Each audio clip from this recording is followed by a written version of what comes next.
अस्सलाम वालेकुम। एक नए व्लॉग में सोहेल रशीद आपसे मुखातिब। आइनी तरामीम के लिए सेनेट और कौमी असम्बली के इजलास को बुलाए गए आज तीसरा दिन गुजर रहा है। आज इजलास एक बार फिर ताखिर का शिकार हुए। आइनी तरामीम मगर अभी तक टेबल पर क्या एजेंडे पर भी आ नहीं सकी। सिचुएशन आपको मुकम्मल बताते हैं, उससे पहले आपको एक खबर भी दे दें। पाकिस्तान तहरीक इंसाफ ने सुप्रीम कोर्ट से रजू कर लिया है, एक नई दरखास्त दायर कर दी गई है और ये बहुत अहम दरखास्त है, ये बिल्कुल ताज़ा अपडेट है। पीटीआई ने अब जो पहले एक फैसला किया हुआ था कि जो नजरसानी केस है बल्ले का इंतखाबी निशान छीनने का या इंट्रा पार्टी इंतखाबात का 13 जनवरी का जो चीफ जस्टिस काजी फायसा ने फैसला सुनाया था, उसके खिलाफ अब कोई ऐसी मौसर पैरवी नहीं की जाएगी। लेकिन अब उसमें ट्विस्ट आया है। अब पीटीआई ने सारे हालात देखते हुए उसकी मौसर पैरवी का न सिर्फ फैसला कर लिया है बल्कि एक नई दरखास्त सुप्रीम कोर्ट में दायर कर दी है और उसमें यह इस्तदा की है कि अब कम अज कम 5 रुकनी या 8 रुकनी लार्जर बेंच तश्कील दिया जाए और वो बैठकर पीटीआई का ये केस सुने। और उसकी वजह यह बताई गई है कि इसमें आईनी नुक्ता शामिल है और प्रैक्टिस एंड प्रोसीजर एक्ट के तहत जिसमें आईनी मामला हो, आईनी तशरीह दरकार हो, उसमें 3 रुकनी बेंच नाकाफी है। उसके तहत लार्जर बेंच बनाना लाजमी होता है जिसमें कम अज कम 5 जजेस बैठें। और वो आईनी नुक्ता यह है कि इलेक्शन कमीशन ऑफ पाकिस्तान किसी पार्टी के खिलाफ, किसी सियासी जमात के खिलाफ एक फरीक की सूरत में अदालत नहीं जा सकता। इसमें कहा गया है कि बेनजीर भुट्टो केस को इग्नोर किया इलेक्शन कमीशन ने और सुप्रीम कोर्ट ने भी जब 13 जनवरी का फैसला दिया चीफ जस्टिस काजी फायसा ने और उनकी सरबराही में 3 रुकनी बेंच ने, तो उन्होंने भी इस नुक्ते को इग्नोर किया और उनके सामने उठाया भी गया था ये पॉइंट, लेकिन उन्होंने 3 रुकनी बेंच ने इसको खारिज कर दिया, जबकि ये मजाज नहीं थे ऐसा करने के, क्योंकि उसके लिए 5 रुकनी बेंच लाजमी था। अब यह दरखास्त क्यों दायर की गई है, मौसर पैरवी का फैसला क्यों किया गया है? क्योंकि इलेक्शन कमीशन कल 8 जजेस की वजाहत आने के बाद गवर्नमेंट के तो प्लान जो है ऊपर नीचे हो गए हैं। अब गवर्नमेंट बहुत मुश्किल में है, उसके हाथ में एक ऐसा प्याला है जिसको पीने के बाद उनकी जिंदगी, सियासी जिंदगी का सफर तमाम हो सकता है।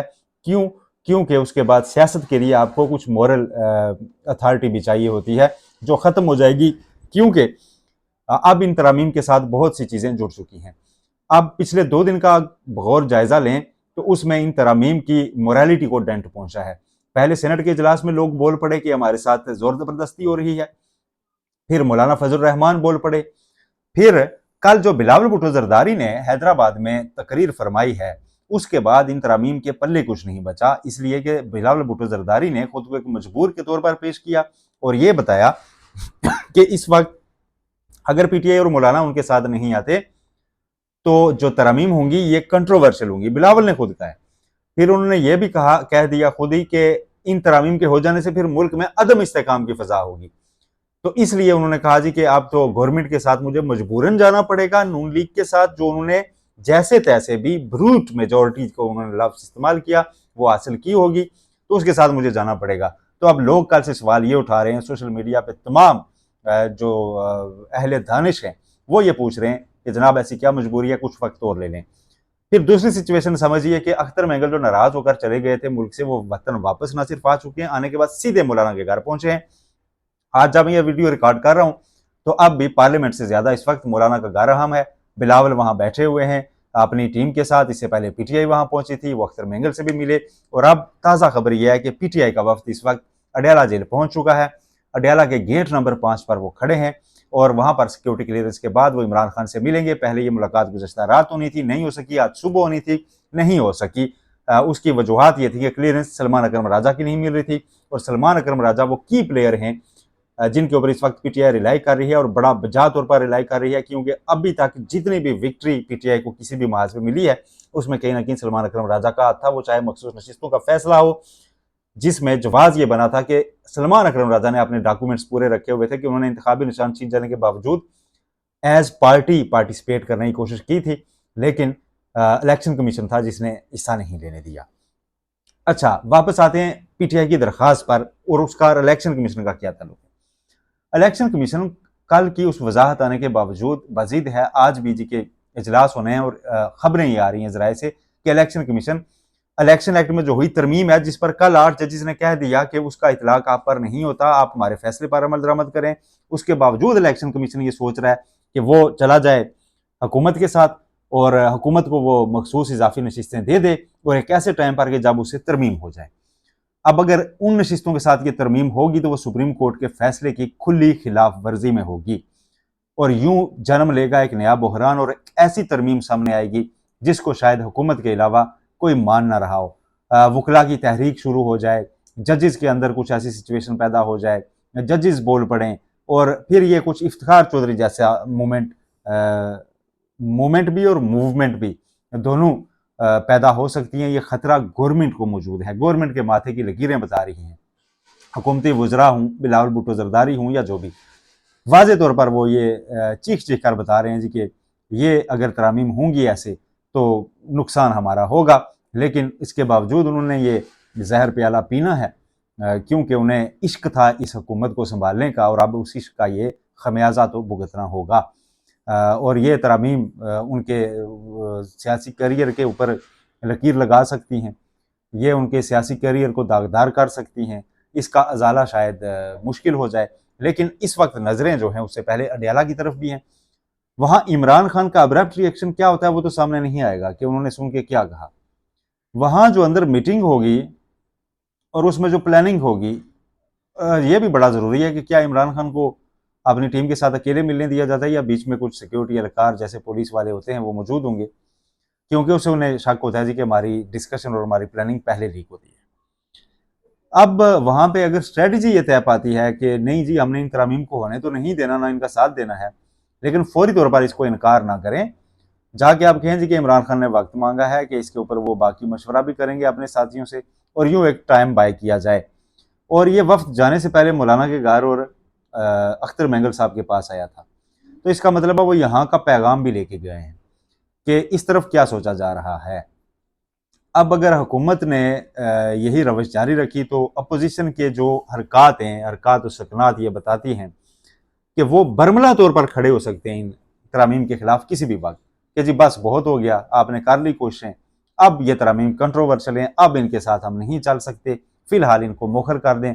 और यही अपोजिशन का मुद्दा है इस वक्त।